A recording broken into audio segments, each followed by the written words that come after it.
Assalamualaikum warahmatullahi wabarakatuh. Perkenalkan, nama saya Natasha Citra Agustia dari OPDengan 21.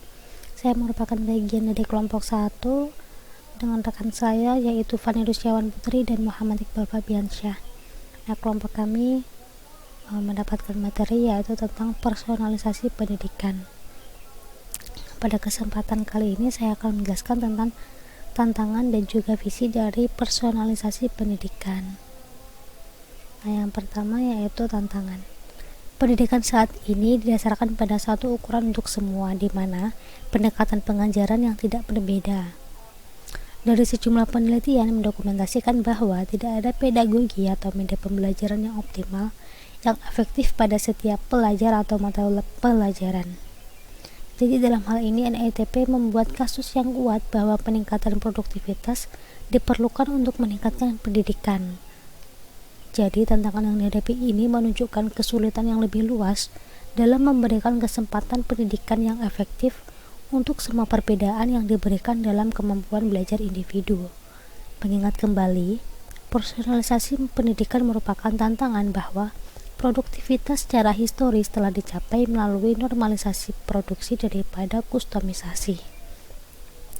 Nah, kustomisasi ini merupakan karakter dalam menentukan kebutuhan apa yang dibutuhkan dan perlu untuk didapatkan. Dalam konteks pendidikan, memberikan kebebasan siswa menentukan cara belajarnya merupakan suatu kebutuhan. Jadi dalam hal ini, guru perlu untuk mampu melakukan personalisasi cara-cara belajar bagi setiap siswa dan memberikan siswa lebih banyak kesempatan untuk mencari sumber belajar di luar aktivitas sekolah.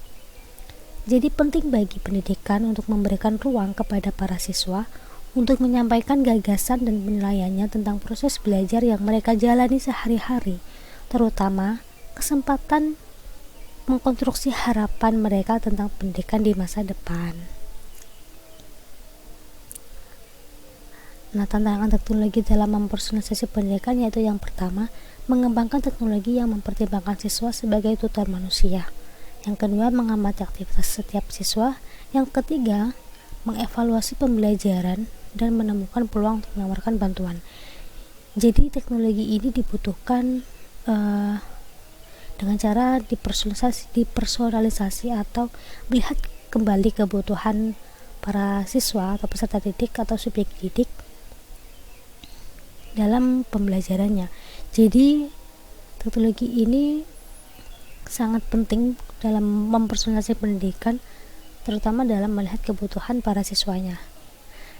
Nah, cara terbaik untuk berinvestasi dalam teknologi pembelajaran yaitu dengan agenda penelitian yang mencakup pengukuran efek kurikulum, konteks, dan karakteristik siswa dan guru dalam menentukan aspek mana dari teknologi pendidikan, bekerja kapan, untuk siapa, dan dalam kondisi apa yang diperlukan untuk mencapai keberhasilan.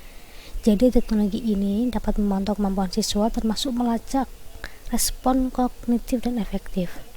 Banyak sistem pembelajaran pribadi telah dikembangkan, tetapi sebagian besar terkonsentrasi di domain konten formal. Domain teknologi tersebut cukup berhasil dianalisis dan merespon ketepatan tindakan siswa.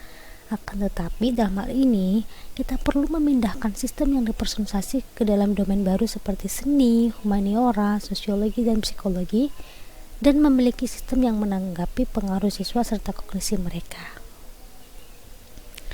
Nah, yang terakhir yaitu visi personalisasi pendidikan di tahun 2030.